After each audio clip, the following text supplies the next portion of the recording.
প্রিয় ষষ্ঠ শ্রেণীর শিক্ষার্থী বন্ধুরা, সবাইকে জানাই আসসালামু আলাইকুম। আজকের এই ভিডিওতে আমি তোমাদের বাংলা বইয়ের পঞ্চম অধ্যায়ের দ্বিতীয় পরিচ্ছেদের 70 পৃষ্ঠায় যে ছকটা আছে সেই ছকটা পূরণ করে দেওয়ার চেষ্টা করব। তো চলো বেশি কথা না বলে ভিডিওটি শুরু করি।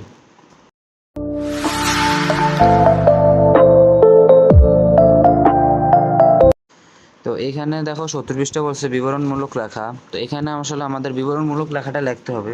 তার আগে 69 পৃষ্ঠায় লেখছে যে কীভাবে বিবরণ লিখবো, সেটা আগে আমরা একটু পড়ে নিই। এখানে লেখছে কিভাবে বিবরণ লিখবো। বিবরণ লেখার কোনো সুনির্দিষ্ট নিয়ম নেই। লেখার ভঙ্গি ও লেখার ধরন এক একজনের এক এক রকম। এমনকি একই বিষয় নিয়ে দুজন লেখকের লেখাও এক রকম হয় না। তবে বিবরণ লেখার সাধারণ কিছু নিয়ম নিচে উল্লেখ করা হলো। এর 1 নম্বর হচ্ছে প্রথমে লেখার বিষয় ঠিক করতে হয়। 2 নম্বর হচ্ছে বিষয়টির কোন দিক নিয়ে লেখা যায় তা ভাবতে হয়। 3 নম্বর হচ্ছে লেখার সময় বিভিন্ন রকম প্রশ্ন করে তার জবাব খুঁজতে হয়। এক্ষেত্রে কি, কেন, কিভাবে, কোথায় ইত্যাদি প্রশ্ন কাজে লাগাতে পারে। 4 নম্বর হচ্ছে লেখায় ধারাবাহিকতা থাকা দরকার। 5 নম্বর হচ্ছে আবেগ বর্জিত সহজ সরল ভাষায় বিবরণ তৈরি করতে হয়। 6 নম্বর হচ্ছে বিষয়ের সাথে মিল রেখে লেখাটির একটি শিরোনাম দিতে হয়। আচ্ছা, তো 70 নম্বর পৃষ্ঠা বলছে বিবরণ লিখি। শিক্ষকের নির্দেশ অনুযায়ী শ্রেণীকক্ষের বাইরে যাও, চারপাশ ভালো করে দেখো। লেখার জন্য এর মধ্য থেকে কোনো একটি বিষয় বাছাই করো। বিষয়টি হতে পারে গাছপালা, পশুপাখি, রাস্তা, নদী, মানুষ, প্রতিষ্ঠান কিংবা অন্য যে কোনো কিছু। এমনকি এ সময়ে দেখা কোনো ঘটনাও লেখার বিষয় হতে পারে। বাছাই করার বিষয়ের উপর 100 থেকে 150 শব্দের মধ্যে একটি বিবরণ লেখো। তো এখানে আমি 2টি বিবরণ দেখাবো তোমাদেরকে, তো তোমরা যে কোনো একটা লেখো। তো চলো আমরা এটা অ্যান্সারটা দেখে নিই। এই হচ্ছে আমাদের 1 নম্বর বিবরণটা, যেটা শিরোনাম হচ্ছে জাতীয় পতাকা। এই বিবরণটা হচ্ছে বাংলাদেশের জাতীয় পতাকা একটি সুপরিকল্পিত ধারণা রূপায়ণ। আয়তাকার এই পতাকার দৈর্ঘ্য ও প্রস্থের অনুপাত 10:6। জমিনের গাঢ় সবুজ বর্ণের মধ্যে একটি লাল বৃত্ত অঙ্কিত। লাল বৃত্তের ব্যাসার্ধ পতাকাটির দৈর্ঘ্যের 1/5। পতাকার দৈর্ঘ্যের ডান দিক থেকে 5 ইউনিট এবং বাম দিক থেকে 4 ইউনিট রেখে একটি লম্বা টানতে হয়। প্রস্থকে সমান দুভাগে ভাগ করে একটি সমান্তরাল সরল রেখা টানলে উভয় রেখা যেখানে একটি অন্যটিকে ছেদ করে সেখানে বৃত্তটির কেন্দ্রবিন্দু হবে। জাতীয় পতাকা অত্যন্ত মর্যাদাসম্পন্ন একটি সম্পদ। দেশে বিদেশে আমাদের জাতীয় মর্যাদা ও স্বাধীনতাকে সগৌরবে ঘোষণা করে এই পতাকা।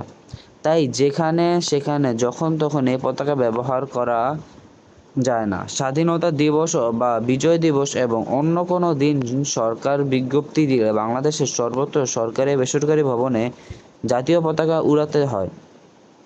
শহীদ দিবস ও শোক দিবসে জাতীয় পতাকা অর্ধনমিত রাখতে হয়।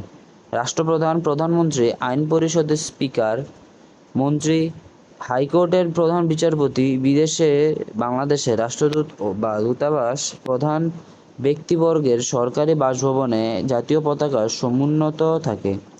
তারা যানবাহনে জাতীয় পতাকা উড্ডীন রাখতে পারেন। দেশের শিক্ষা প্রতিষ্ঠানসমূহেও জাতীয় পতাকা উত্তোলন করা থাকে।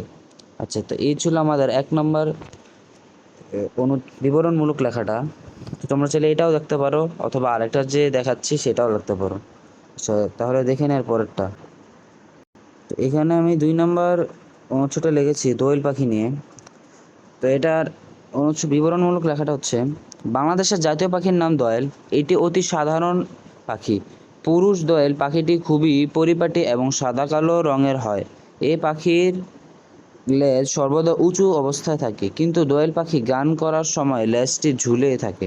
পুরুষ ও স্ত্রী দোয়েলের স্বভাব ভিন্ন প্রকৃতির হয়।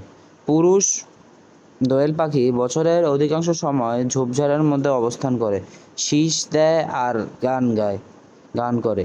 এই পাখির গানের সুর খুবই মিষ্টি। তাই দোয়েল পাখির গান শুনলে আমাদের মন চঞ্চল হয়ে ওঠে। আর এই জন্য দোয়েল পাখিকে গানের পাখিও বলা হয়। দোয়েল পাখির প্রধান খাদ্য হলো কীটপতঙ্গ, কিন্তু এ পাখি পাকা ফল এবং শিমুল বা মাদার ফুলের মধুও মাঝে মধ্যে খায়। দোয়েল পাখি অগভীর জঙ্গলে একাকী কিংবা যুগল বাস করে। মানুষের কাছাকাছি দোয়েল পাখি দেখা যায়। স্ত্রী দোয়েল পাখি বছরের যে কোনো একটি সময় 3 থেকে 5টি ডিম পাড়ে। এই ডিমের রং হালকা সবুজ এবং এতে লালচে বাদামি রঙের ছোপ দেখা যায়। এই পাখির মাধ্যমে আমাদের জাতীয় পরিচয় মেলে।